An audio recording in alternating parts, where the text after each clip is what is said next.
Hello everyone, myself Hemant तुमरे स्वागत करता हूं आपके अपने चैनल मैग्नेट ब्रेन्स पे, जो प्रोवाइड करता है आपको quality education full course content के साथ, वो कोर्स कंटेंट जो आपको सीबीएसई ने दिया हुआ है सर। और अगर जो उन्होंने डिलीटेड किया है सर, वो भी पढ़ाया जाएगा, क्योंकि वो अभी भी आपका पार्ट है जेई का और नीट का। और अगर सर कॉम्पिटेटिव एग्जाम में है तो छोड़ेंगे तो नहीं, कहां मिलेगा?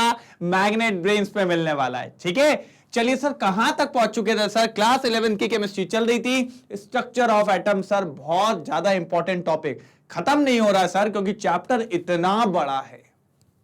कर देंगे सर, कर देंगे, बिल्कुल कोशिश करा जा रहा है कि सर कुछ वीडियोस में इसको वाइंड अप कर दिया जाएगा। सर कहां तक पहुंच गए थे सर? क्वांटम मैकेनिकल मॉडल की तैयारी या शुरुआत हो चुकी थी, जिसमें अपन ने दो इंपॉर्टेंट थ्योरीज पढ़ लिया था। पहला डी ब्रॉगली और दूसरा हाइजेनबर्ग।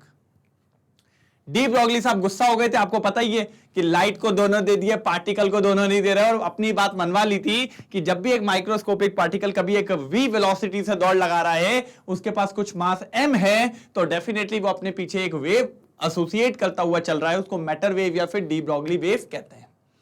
फिर हमारे एक और धुरंधर साइंटिस्ट आए थे, हाइजेनबर्ग, जिसको स्कॉडिंडर साहब ने बोला था, एक काम दिया था कि सर इलेक्ट्रॉन की पोजीशन को फाइंड आउट करो, मोमेंटम को फाइंड आउट करो। तो बहुत मेहनत करी हाइजेनबर्ग ने, और हाइजेनबर्ग ने ये कह दिया था, सर ये दुनिया में किसी भी इंसान के पास, वो कहते हैं ना, इंसान के पास मतलब पर्याप्त नॉलेज नहीं है कि वो ये बता दे कि सर इलेक्ट्रॉन की पोजीशन और मोमेंटम ये होगा, क्योंकि सर दुनिया में कोई भी नहीं बता सकता एग्जैक्ट। क्या बोला मैंने? वर्ड याद रखिएगा, एग्जैक्ट, मतलब एक्यूरेटली वो उसकी मोमेंटम और पोजीशन को नाप के दिखा दे तो मैं उसको मान जाऊंगा। सर कुछ ना कुछ तो एरर मिलेगा, और वो एरर कितना था? h/4π। ये बात करके वो चले गए थे कि मतलब एग्जैक्ट लोकेशन का पता हम नहीं कर सकते। हमने कहा ठीक है, अच्छी बात है। फिर स्कॉडिंडर साहब ने कहा ठीक है, चलिए सर ये दो चीजें आ चुकी है, अब मेरा काम चालू होता है, और मैं चालू करता हूं स्कॉडिंडर वेव इक्वेशन। तब जाके स्कॉडिंडर साइंटिस्ट ने एक वेव इक्वेशन तैयार करके आपको दी थी, जिसका काम अपन को आगे देखने को मिलता है। सर ये जो इक्वेशन है ना, ये स्कॉडिंडर वेव इक्वेशन, ये थी, ये दिख रहा है? कुछ खतरनाक सा दिख रहा होगा आपको, त्रिशूल वगैरह। कहोगे सर ये कौन सी लैंग्वेज ले? अरे लैंग्वेज नॉर्मली है सर, इस पे ज्यादा काम अपन को नहीं, अपन को इस पे क्वेश्चंस नहीं आते हैं ज्यादा। बोर्ड लेवल पे तो ना के बराबर। बोर्ड लेवल पे आप ये मान के चलिए, जो मैं पीछे थ्योरीज पढ़ा रहा हूं, आगे जो पढ़ाऊंगा quantum number, sir mind blowing topic है, सबसे इंपॉर्टेंट टॉपिक है। मान लो सर जान है, हार्ट है, कहोगे सर चैप्टर खत्म होने वाला है और अब आप कह रहे हो हार्ट नीचे मिलने वाला है, तो सर इनका केस अलग है थोड़ा इस चैप्टर का, कि हार्ट अपन को एकदम आखिरी में मिलेगा, जिसको अपन कहते हैं क्वांटम नंबर्स, तो वो बाद में देखेंगे। लेकिन सर इसका इंजीनियरिंग वगैरह में बहुत काम होता है, इसलिए इसको बता दिया जाता है, अपन भी इसको थोड़ा बहुत देखेंगे अच्छे तरीके से, टेंशन की बात नहीं है। तब जाके इन्होंने एक इक्वेशन दी, इसको ये कहते हैं स्कॉडिंडर वेव इक्वेशन। इसमें आपको पहले ये दिख रहा होगा, ये साइन दिख रहा है, एच के ऊपर कुछ इस तरीके का दिख रहा होगा, इसको हैमिल्टोनियन ऑपरेटर कहते हैं। क्या कहते हैं? Hamiltonian operator. जैसे आपने पढ़ा होगा ना, जैसे आपके पास मैथमेटिक्स ऑपरेटर्स होते हैं, कौन होते हैं सर? मैथमेटिक्स ऑपरेटर्स, जैसे कि प्लस, माइनस, इनटू, ये सब आपके ऑपरेशंस करवाने के लिए होते हैं। ठीक है, क्या क्या ऑपरेशन को परफॉर्म करवाएंगे, इन्हीं लिए लगा जाता है मैथमेटिक्स ऑपरेटर्स। अब ऐसे ही अपने पास होता है हैमिल्टनियन ऑपरेटर, जो है ये भी एक ऑपरेटर होता है। जब भी किसी फंक्शन का आपको क्या करवाना हो? Double differentiation. क्या करवाना हो? Double differentiation. तो आप क्या लिखते हो? अभी आप लोग जानते ही होंगे, डबल डिफरेंशिएशन अगर किसी का, जैसे मान लो x का डबल डिफरेंशिएशन करवाना है, तो आप यही लिखोगे d²x/dy, लिखते हो कि नहीं? अगर पार्शियल डबल डिफरेंशिएशन करवाना है आपको, तब जाके हम यूज करते हैं किसका सर? h के ऊपर इस तरीके के साइन का। इसको कहा जाता है हैमिल्टनियन ऑपरेटर, जो पार्शियल डबल डिफरेंशिएशन करवाएगा किसी का भी। क्या करवाएगा sir? Partial double differentiation. Complete double differentiation नहीं करवाएगा, क्या करवाएगा? पार्शियल। तो मतलब समझिएगा, हैमिल्टनियन ऑपरेटर का काम क्या होता है भैया, कि पार्शियल डबल डिफरेंशिएशन करवाएगा किसी का भी। किसका करवाएगा अभी अपन देख लेते हैं। फिर आगे कौन है सर? सर आपको फाई दिखाई, ये दिखा है जाई, कुछ लोग इसको जाई कहते हैं, कुछ लोग इसको फाई कहते हैं, कोई दिक्कत नहीं। त्रिशूल जैसा साइन जहां दिख जाए उसको फाई या जाई कहिएगा। ठीक है, इसको कहा जाता है बेटा वेव फंक्शन। क्या कहा जाता है? Wave function. अब सर ये वेव फंक्शन क्या है? तो मैंने कहा जरा समझिए, अब इसको हटा रहा हूं, थोड़ा ध्यान से देखेंगे सर। आधे से ज्यादा लोग कहते हैं सर जी चीजें समझ में नहीं आती, मैंने कहा थोड़ा ध्यान से समझेंगे, समझ में आएगा। सर आपका न्यूक्लियस है, न्यूक्लियस के अराउंड आपका ये इलेक्ट्रॉन रिवॉल्व करता है क्या नहीं करता है? सर ये इलेक्ट्रॉन जब रिवॉल्व करता है तो अपने पीछे एक वेव बनाता हुआ जाएगा। ये किसने बोला था भैया, किसने बोला था ये बताइए? इस तरीके से ये वेव बनाता हुआ जाएगा। ये किसने बोला था? सर जी डी ब्रॉगली ने, कि ये जो पार्टिकल है ये एक माइक्रोस्कोपिक पार्टिकल है। कैसा पार्टिकल है? माइक्रोस्कोपिक पार्टिकल है। और अगर ये माइक्रोस्कोपिक पार्टिकल है तो डेफिनेटली जब ये मूव करेगा तो ये अपने अंदर से एक वेव को इंड्यूस करता हुआ चलेगा। कहां चलेगा? वेव को इंड्यूस करता हुआ। और ये वेव जो है सर ये तीनों डायमेंशनल में मिलेगी। इलेक्ट्रॉन जो है वो एक्स एक्सिस पे भी मूव करेगा, वाई एक्सिस पे भी मूव करेगा और जेड एक्सिस पे भी। मतलब तीनों एक्सिस पे इसकी वेव क्या होगी? आपको ऊपर नीचे होती हुई दिखेगी। मतलब जब भी इलेक्ट्रॉन मूव करेगा सर तो डेफिनेटली अपने अंदर से क्या बनाता हुआ जाएगा? वेव। ऐसे, ठीक है। अच्छा, इलेक्ट्रॉन की डायरेक्शन इस साइड देखो ना सर, आगे थोड़ी वेव बनेगी, पीछे वेव बनेगी। तो अगर इलेक्ट्रॉन इस डायरेक्शन में मूव कर रहा है तो देखो वेव बनाता हुआ आ रहा है क्या नहीं आ रहा है? अब अगर वेव बनेगी तो सर इसके अंदर वेव की कैरेक्टरिस्टिक्स भी आएंगी कि नहीं आएंगी? अच्छा सर, कौन सी कैरेक्टरिस्टिक्स वेव की? हमने पढ़ा था, क्या पढ़ा था सर? ये जो ऊपर वाला होता है इसको क्या कहते हैं सर? इसको एम्पलीट्यूड कहते हैं। आपने बोला था द हाइट ऑफ क्रस्ट और the depth of the trough is known as amplitude. तो सर माइक्रोस्कोपिक पार्टिकल के केस में ये इसने जो ये वेव बनाई है, ये जो इसने वेव तैयार करी हुई है, क्या तैयार करी हुई है? वेव। इसमें ये जो इसने लूप्स बनाए ऊपर नीचे, इसी को अपन कहते हैं सर, इसी केस के लिए एम्पलीट्यूड को नाम दिया जाता है यहां पर फाई। क्या कहा जाता है? फाई। इसको कहते हैं वेव फंक्शन। क्या कहते हैं बेटा इसको? Wave function. मतलब ये जो एम्पलीट्यूड है इसी को अपन ने नाम दिया है वेव फंक्शन। किसके लिए? इलेक्ट्रॉन के केस के लिए। किसके लिए बेटा? इलेक्ट्रॉन के केस के लिए। मतलब आप एक ऐसा सिस्टम मान लीजिए जिस सिस्टम में एक इलेक्ट्रॉन है। क्या है? सिर्फ इलेक्ट्रॉन है, और उसका जो भी एम्पलीट्यूड होगा उसी को अपन क्या नाम देंगे? Wave function. क्या नाम देंगे? Wave function. और इसी वेव फंक्शन का जब आप पार्शियल डबल डिफरेंशिएशन कराएंगे तो वो आपके पूरे सिस्टम की एनर्जी के बराबर होगा। पूरे सिस्टम की किसके बराबर होगा? एनर्जी के बराबर होगा। बात को जरा समझिएगा। एक इलेक्ट्रॉन था, वो इलेक्ट्रॉन एक्स वाई तीनों डायरेक्शन में घूम सकता है, एक वेव तैयार करेगा। जब ये वेव तैयार करेगा तो भैया वेव की कैरेक्टरिस्टिक्स इसके अंदर आएंगी। और वेव की कैरेक्टरिस्टिक्स का मतलब ये जो इसने हाइट है, जो एम्पलीट्यूड है, उसी एम्पलीट्यूड को अपन क्या नाम देते हैं सर? फाई, या फिर वेव फंक्शन। बात समझ गए? दूसरी इंपॉर्टेंट बात कि सर ये जो फाई है, ये जो वेव फंक्शन है, किसका है? इस सिस्टम का। ऐसा सिस्टम जिसके अंदर इलेक्ट्रॉन है। जरूरी नहीं इलेक्ट्रॉन हो, आप उसको एटम भी मान सकते हो, आप उसको मॉलिक्यूल भी मान सकते हो। देखो फाई मतलब wave function of a system under observation. Under observation system can be a single electron और एन एटम और अ मॉलिक्यूल। मॉलिक्यूल भी हो सकता है, एटम भी हो सकता है, सिंगल इलेक्ट्रॉन भी हो सकता है। जब ये वेव बनाएंगे तो उसमें जो भी एम्पलीट्यूड होगा उसी को अपन क्या नाम देंगे? साई। साई का मतलब वेव फंक्शन। क्या नाम देंगे? Wave function. क्लियर है यहां तक बात? पक्का? अब जो ये होगा कि ये जो वेव फंक्शन था इसका जब मैंने डबल डिफरेंशिएशन करवाया, पार्शियल डबल डिफरेंशिएशन कराया, तो जो भी इस सिस्टम की एनर्जी होगी ये उसके बराबर होगा। जो भी इस सिस्टम की एनर्जी होगी ये उसके बराबर होगा। देखिए यहां पर लिखा है E is the total energy of the system. ये जो E अपन ने यूज करा है इसको अपन क्या कहेंगे? Total energy of the system. और ये एनर्जी जो होगी उसकी टोटल एनर्जी मतलब उसकी काइनेटिक एनर्जी भी होगी और साथ ही साथ उसकी पोटेंशियल एनर्जी भी होगी। किसकी? उस सिस्टम की।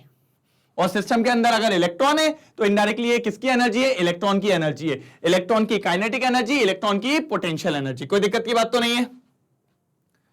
ठीक है। और यहां पर देख भी सकते हैं व्हेन H, यही वाला हैमिल्टन ऑपरेटर ऑन फाई मतलब wave function, the result of such an operator is energy of the system along with wave function. ठीक है, तो वो किसके बराबर होगा? उसकी एनर्जी के बराबर होगा। किसके बराबर होगा सर जी? उसकी एनर्जी के बराबर होगा। तो यही चीज आपको पता होनी चाहिए। बार बार इस चीज में अपन की गलती नहीं होनी चाहिए। तो आपको डिनोशंस पता होने चाहिए, क्या क्या डिनोशंस होते हैं। पक्की बात है? पक्की बात है? क्लियर है ना? कंफर्म? चलिए ठीक है, एक बार नोट डाउन करिए फिर मैं आगे बताता हूं। जल्दी जल्दी चलिए, हो गया नोट डाउन? कोई दिक्कत की बात तो नहीं है? चलो हटा दे।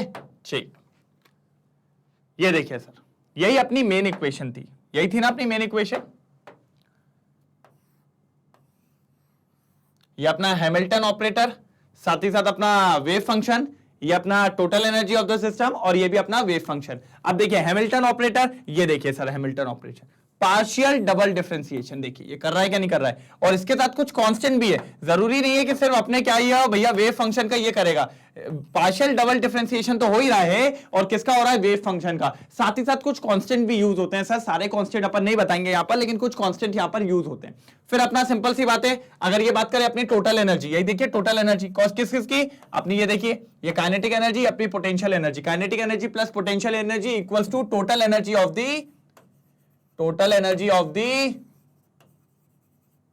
System, total energy of the system. और ये जो फाई होता है इसी को अपन किस नाम से जानते हैं, वेव फंक्शन, जो एम्पलीट्यूड क्रिएटेड होता है बाय इलेक्ट्रॉन्स जब वो एक वेव फॉर्म में चलता है। किस फॉर्म में चलता है सर जी, एक वेव फॉर्म में चलता है। और ई अपना energy eigen value of the system, मतलब पूरे सिस्टम की जो एनर्जी होगी उसी की वैल्यू आपको यहां से पता चल जाएगी। तो ये थी किसकी, स्क्रॉडिंगर वेव इक्वेशन। लेकिन ये नहीं है, अभी इसका इलैबोरेटेड फॉर्म भी मिलेगा आपको, इसको और सॉल्व करके एक इलैबोरेटेड फॉर्म में जाते हैं जो मेन इक्वेशन कहलाती है किसकी, स्क्रॉडिंगर वेव इक्वेशन की। ठीक है, आई यहीं से, यही मेन थी, यहां से अपन उस वाले फॉर्म में ले आते हैं जो और इलैबोरेटेड फॉर्म में होता है। किस फॉर्म में होता है, इलैबोरेटेड फॉर्म में, जिसमें आप देखेंगे पार्शियल डबल डिफरेंशिएशन आपको देखने को मिलेगा और भी सारे फैक्टर्स आएंगे, लेकिन इधर से ही वो इक्वेशन ड्राइव होती है। क्लियर है यहां तक बात, पक्का? तो अब वो वाली इक्वेशन में आपको दिखाने वाला हूं, बस इसमें ये जो वैल्यूज थी कि ये हो गया अपना पार्शियल डबल डिफरेंशिएशन, वो यहां पर मिल गया, ये हो गया अपना वेव फंक्शन, ये हो गया एनर्जी जो होती है kinetic energy plus potential energy होती है, eigen value of the system, मतलब ई जो है वो total energy of the system बताती है, और ये जो फाई हो गया ये क्या बताता है, वेव फंक्शन बताता है। मतलब स्क्रॉडिंगर वेव इक्वेशन की जो मेन इक्वेशन स्टार्टिंग में दी गई थी उसमें क्या क्या चीजें यूज होती है वो बता दिया। अब इसका जो इलैबोरेटेड फॉर्म होगा, क्या होगा सर, इलैबोरेटेड फॉर्म की किस तरीके से इसको बड़ी इक्वेशन में, आसान इक्वेशन में तैयार किया गया, वो मैं आपको बताने वाला हूं। एक बार इसका स्क्रीनशॉट मारिए फटाक से, फिर आगे की तरफ बढ़ते हैं जल्दी। चलिए कर लिया नोट डाउन, कोई दिक्कत की बात तो नहीं है। चलिए अब देखते हैं आगे की तरफ बात। सर ये देखो, ये मेन इक्वेशन इलैबोरेटेड फॉर्म में अपन को देखने को मिलती है, ठीक है, इस तरीके से। अब इसमें अगर आप ध्यान से देखेंगे तो देखिए सर, ये दिख रहा है डबल डिफरेंशिएशन, और किसका हो रहा है सर, वेव फंक्शन का। यही मैंने कहा था, ये देखिए फिर से डबल डिफरेंशिएशन किसका, वेव फंक्शन का। ये फिर से double differentiation, partial double differentiation किसका, वेव फंक्शन का। तो ये हैमिल्टन इक्वेशन जो अपन ने देखी थी अभी, ऑपरेटर जो था हमारा कुछ इस तरीके से था, और ये हमारी एनर्जी के बराबर था, वो भी एलोंगेटेड विद साई। तो ये अपनी मेन इक्वेशन थी जिसकी मदद से हमने ये इक्वेशन ट्रांसफॉर्म करी है। और उसमें अगर आप देख रहे हो तो एक बार एक्स दिख रहा है, एक बार वाई दिख रहा है, एक बार जेड दिख रहा है, क्योंकि भैया मैंने अभी आपको बताया कि जो मेरा न्यूक्लियस था, उस न्यूक्लियस के अराउंड मेरा क्या था, ऑर्बिट था। उस ऑर्बिट में कौन घूम रहा था भैया, मेरा इलेक्ट्रॉन घूम रहा था, और वो वहां से क्या तैयार कर रहा था, वेव तैयार कर रहा था। और वो जो वेव तैयार हो रही थी वो तीनों जगह पे तैयार हो रही थी, एक्स वाई जेड तीनों जगह पे वो वेव मेरे को मिल रही थी, इसलिए मैंने तीनों जगह पे पार्शियल डिफरेंशिएशन करवाया। क्या, पार्शियल डबल डिफरेंशिएशन करवाया, किसका, एक इलेक्ट्रॉन की वेव के वेव फंक्शन का। ये दिख रहा है आपको, दिखा इस तरीके से। और जब मैंने इसको सॉल्व किया, वैसे तो आपको सॉल्व करने का कुछ भी नहीं है सर, ये सब आप पढ़ेंगे इंजीनियरिंग लेवल पे कि वहां पर कैसे होता है, क्या होता है, लेकिन फिर भी जब इसको पूरा आपने सॉल्व किया तो आपको कुछ 3 वैल्यूज मिलेंगी। जैसे फॉर एन एग्जांपल आपको मिल गई एक्स वाई और जेड, एक्स वाई जेड मत मानो, कुछ भी मिल गई आपको, 3 वैल्यूज मिल गई। मान लीजिए आपको 1 मिल गया, 2 मिल गया और -1 मिल गया, दिख रहा है। ये 3 वैल्यूज यहां से सॉल्व होके आएंगे, हमेशा आपको 3 एक वैल्यूज यहां से सॉल्व होके मिलेंगी इस तरीके से कुछ। और ये पता है किसकी तरह है, जैसे कि आपने मैथमेटिक्स में कोऑर्डिनेट्स नहीं पढ़े कि नहीं पढ़े कोऑर्डिनेट्स, ये उस तरीके से वैल्यू है। जैसे आपको मैं अगर 3 वैल्यू दे दूं और मैं बोलूं बेटा इसका ग्राफ प्लॉट करो, तो आप लोग कर देते हो। आप लोग क्या करते हो सर, एक्स एक्सिस पे ये रहा, वाई एक्सिस पे ये रहा, ये एक्सिस पे, तो ये आप बोलते हो कि हाँ सर हमें तीनों कोऑर्डिनेट्स मिल गए। तो वैसे ये कोऑर्डिनेट टाइप का था। और पता है ये क्या था, ये वैल्यूज थी किसकी सर, इलेक्ट्रॉन की, कि उस एटम के अंदर इलेक्ट्रॉन की पोजीशन थी। किसकी पोजीशन थी, इलेक्ट्रॉन की पोजीशन। जैसे मैं आपको एग्जांपल देता हूं कि कई सारी चीजें होती हैं जो कोऑर्डिनेट्स के फॉर्म में चलती, किसके फॉर्म में चलती, कोऑर्डिनेट्स। जैसे अगर आप देख लो प्लेन जो चलता है अपना, कभी तो बैठे होंगे आप लोग प्लेन में, तो जब प्लेन चलता है ना, तो उसमें जब आप लोग बैठते हो तो जो पायलट होता है, अगर उसको अपने जो भी स्टेशन होता है उसके आसपास वाला बताना होता है कि आप अभी कहां तक पहुंचे, तो वो कोऑर्डिनेट्स देते हैं। क्या देते हैं, कोऑर्डिनेट्स। वो लोग ये थोड़ी कहते हैं कि अरे यार मैंने अभी अभी हावड़ा ब्रिज क्रॉस करा है, ये थोड़ी बोलेंगे। अभी अभी मैंने भोपाल का लेक व्यू क्रॉस करा है ना, राजा भोज क्रॉस करा है, दिल्ली का वही चार मीनार, सॉरी हैदराबाद का चार मीनार, उसको क्रॉस करा है, ये सब बोल के नहीं देते वो लोकेशन, ठीक है। कभी कभी नहीं तो नीचे पानी पानी दिख रहा है, अरे यार एक नदी सी दिख रही है, वो नदी को क्रॉस कर रहा हूं मैं, भैया वो कोऑर्डिनेट्स बताते हैं। क्या बताते हैं? कोऑर्डिनेट्स। क्या हमारी लोकेशन ये रही। तो वैसे ही इधर से भी हमें कुछ 2-3 पॉइंट्स मिले जिसको हमने एज अ कोऑर्डिनेट की तरह यूज करा। उससे हमने क्या देखा कि ये एटम के अंदर इलेक्ट्रॉन की पोजीशन बता रहे हैं, not the exact position, not the exact position. और ये पता है इलेक्ट्रॉन की पोजीशन नहीं बता रहे। अगर मैं इसको और तगड़े तरीके से लिखूं, क्योंकि पता है जैसे ये इलेक्ट्रॉन लिख रहे थे ना, तो पीछे से एक आवाज आ गई, किसकी आई? हाइजेनबर्ग की। कहता अरे फिर इलेक्ट्रॉन। तो उस कोऑर्डिनेटर ने पीछे मुड़ के बोला क्यों, क्या दिक्कत है? कहता मैंने बताया था ना एग्जैक्ट नहीं। तो कहता हाँ हाँ सॉरी सॉरी। तो उन्होंने कहा सर ये मैं किसकी पोजीशन देख रहा बता रहा हूं, पता है? ध्यान से देखना बेटा, इसकी पोजीशन बताते हैं। ये जो पोजीशन आती है इससे, किससे? इस कोऑर्डिनेटर वेव इक्वेशन से, वो पोजीशन पता है किसकी आती है? ऑर्बिटल्स की आती है। किसकी आती है बेटा? ऑर्बिटल्स की आती है। और बस फिर वो लोग बोलते हैं सर आप जिस इलेक्ट्रॉन को ढूंढ रहे थे हमने उसकी लोकेलिटी में लाके आपको बैठा दिया है, ये ऑर्बिटल है, इधर आप ढूंढ लो, आपको कहां मिल जाएगा। क्योंकि एग्जैक्ट हमें नहीं पता है, हमें बस ये पता है कि वो इलेक्ट्रॉन किस ऑर्बिटल में पाया जाएगा, उसके पाए जाने की प्रोबेबिलिटी जिस जगह पे ज्यादा होती है उसको नाम दिया जाता है ऑर्बिटल। और हम सिर्फ ऑर्बिटल को ढूंढ सकते हैं, हम इलेक्ट्रॉन को नहीं ढूंढ सकते। इसलिए ये तीनों जो कोऑर्डिनेट्स निकले, ये किसके कोऑर्डिनेट निकले बेटा? ऑर्बिटल के। और आगे जाके ये जो कोऑर्डिनेट, ये जो वैल्यू इससे निकलती है, इन्हीं को आप आगे जाके नाम देते हैं सर। देखो ये भी अपने साथ गेम खेल रहा है, इसको आगे जाके आप नाम देते हैं बेटा क्वांटम नंबर्स। आपने सुना होगा ना, मैंने अभी बोला था इसके बाद आपको हार्ड पढ़ना है इस चैप्टर का, क्वांटम नंबर्स।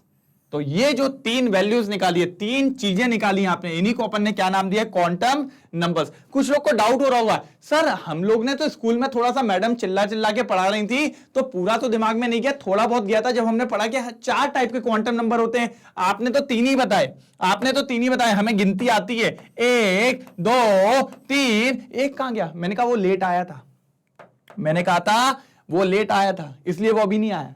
लेकिन जब पढ़ाऊंगा चारों पढ़ाऊंगा, ये मत सोचना कि एक छोड़ दूंगा, नहीं तो आधे बच्चे सोचेंगे अरे यार ये तो 3 ही पढ़ा रहा है, मैडम ज्यादा पढ़ाई थी, मैडम से पढ़ लेते। अरे भैया सब पढ़ाऊंगा, मैं पूरा पढ़ाऊंगा, टेंशन मत लो बिल्कुल, ठीक है। तो बस कहने का मतलब ये था कि सर यही कोऑर्डिनेटर वेव इक्वेशन की सिग्निफिकेंस थे कि उसने 3 पॉइंट्स, 3 कोऑर्डिनेट्स इसके बता दिए थे। कि वो किसके बता दिए थे सर जी? ऑर्बिटल्स के। कि इलेक्ट्रॉन के पाए जाने की प्रोबेबिलिटी सबसे जिसमें होती है वो जगह का नाम है ऑर्बिटल, और मैं उसकी पोजीशन ढूंढ के दे सकता हूं। और वो पोजीशन ये रही जिसको सॉरी जिसको मार्केट में आगे जाके क्वांटम नंबर्स के नाम से जाना जाएगा। किस नंबर से नाम से जाना जाएगा सर? Quantum numbers. और ये हमने देखा 3 टाइप के क्वांटम नंबर्स हमें देखने को यहां पर मिलते हैं। कितने टाइप के सर? 3 टाइप के क्वांटम नंबर्स हमें यहां पर देखने को मिलते हैं। और एक क्वांटम नंबर जो लेट एंट्री लेगा उसको भी हम देखेंगे। और अभी तो हम कुछ बातें ऑर्बिटल्स पे भी करेंगे कि सर ऑर्बिटल क्या होती है, ऑर्बिटल कितने टाइप की होती है, ये सारी चीजें। लेकिन कोऑर्डिनेटर वेव इक्वेशन का मेन सिग्निफिकेंस यही था कि उनने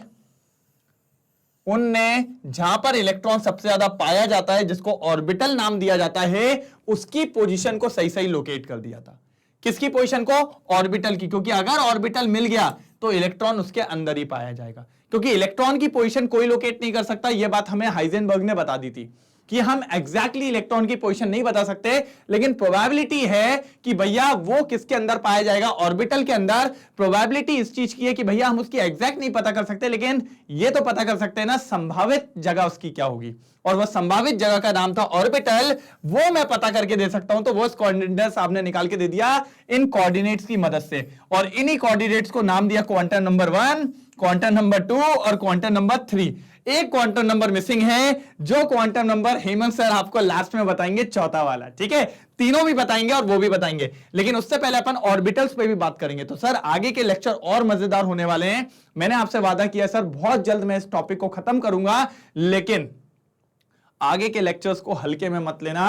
अब चालू होगा मेन क्वांटम मैकेनिकल मॉडल, क्योंकि शुरुआत रख दी थी और मजा आने वाला है, छप्पर फाड़ के मजा आने वाला है। अब तो ये मान के चलिए, ठीक है। तो एक बार इसको नोट डाउन करेंगे, फिर अपन आगे की तरफ बढ़ते हैं। जल्दी जल्दी चलिए, तो कर लिया इसको नोट डाउन, कोई दिक्कत की बात तो नहीं है, क्लियर कर दूं? ये लीजिए, तो सर ये इंपॉर्टेंट बात थी जो आपको पता चलनी चाहिए।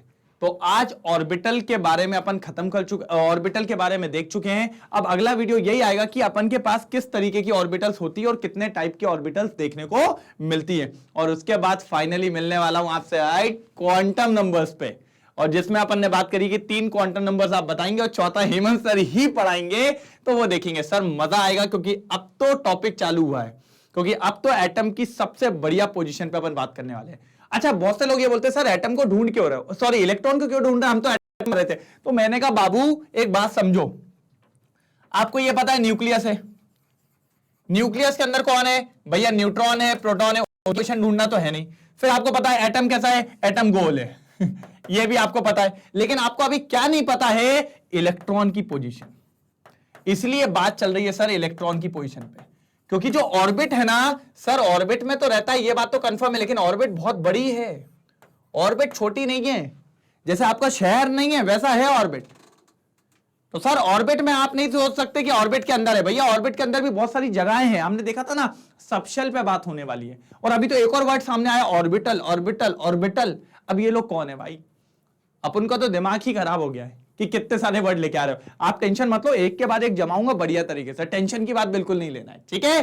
तो बस आज यही था सर कि स्कॉडेंडर वेव इक्वेशन जो बच्चों को बहुत परेशान करती थी, वो मैंने आपको बता दिया कि वो किस तरीके से अपन को देखना है और किस तरीके से अपन को पढ़ना है। उसमें बस थोड़े से इनिशियल्स को याद रखिए, कहना क्या चाह रही थी, लेके क्या आई थी, उसने बताया कि ऑर्बिटल की एग्जैक्ट पोजीशन, उसने ऑर्बिटल को ढूंढा, इलेक्ट्रॉन को तो ढूंढ ही नहीं सकते, तो उसने कुछ ऐसे कोऑर्डिनेट्स बनाए जो ऑर्बिटल्स को अच्छे से ढूंढ पाए, और बस ऑर्बिटल को ढूंढ लिया तो इलेक्ट्रॉन को तो पकड़ ही लेंगे प्रोबेबली, ठीक है। तो ये काम किसने किया था सर जी, स्कॉडेंडर वेव इक्वेशन ने। तो इसीलिए आज मेरे को आपको इसके अंदर ये चीजें बतानी थी जो मैंने आपको बिल्कुल बता दी। कोई दिक्कत की बात तो नहीं, कंफर्म समझ में आई सारी चीज, ठीक है। अब बाकी अगली क्लास में देखेंगे, मजेदार लेक्चर होने वाला है। तो अगर ये लेक्चर मजेदार आया हो, समझ में आया, तो एक बार लिख दो सर जी प्रेजेंट, और साथ ही साथ मजा आ गया सर, एक कमेंट सेक्शन में हो जाए। बाकी बच्चे ये बोल रहे हैं सर थोड़ा जल्दी, तो मैं कोशिश पूरी कर रहा हूं बेटा जल्द से जल्द आपका चैप्टर खत्म करने का। बाकी फिर आप जानते ही हो, इसके बारे में पता है ना, अद्भुत, अपने आप में ही अद्भुत है सर। अद्भुत बैच के बारे में जरूर पता करके चलिए, इंपॉर्टेंट है, बहुत है, बिल्कुल भी हल्का नहीं लेना है अद्भुत बैच को। काम की चीजें, काम की चीजें, काम की चीजें, और काम ऐसा करिए सर जी नाम हो जाए, इसलिए नाम ऐसा करना पड़ेगा कि काम बहुत बढ़िया हो जाए। तो सबसे पहले बैच के बारे में पढ़ना पड़ेगा, और बहुत अच्छी चीजें भी अपन देख रहे हैं अद्भुत बैच के अंदर। क्या क्या कि काफी चीजें उसमें ऐड करी गई है, मैंने आपको पहले भी बताई है, अभी भी आपको वही चीजें बताऊंगा, बहुत सारी ऐड करी है। एक तो 1-on-1 डाउट सॉल्विंग क्लास है, किसी के भी डाउट को छूटने नहीं वाले हैं, तो इस चीज का बड़ा बढ़िया से तरीके से याद रखिए। बाकी फिर आप जानते ही हैं सीबीएसई तो पढ़ाता ही हो, 11th 12th केमिस्ट्री दोनों पढ़ा रहा हूं इसी पे ही, UP board, Bihar board, MP board, spoken English, NTSC और ओलंपियाड, ऐसे कई सारे कोर्सेज सिर्फ और सिर्फ आप लोग के लिए हैं। तो सर बस लगे रहिए, पढ़ते चलिए, और अगर कोई भी दिक्कत हो तो बता दीजिए एक बार कमेंट सेक्शन में, अपन देख लेंगे, निपट लेंगे, ठीक है। तब तक के लिए बाय बाय। तो अगले सेशन में मिलते हैं अपन कल इसी समय पे, बढ़िया सा लेक्चर होने वाला है, फाड़ू लेक्चर होने वाला है। तो कल तक के लिए बस शुक्रिया, bye bye, thank you so much.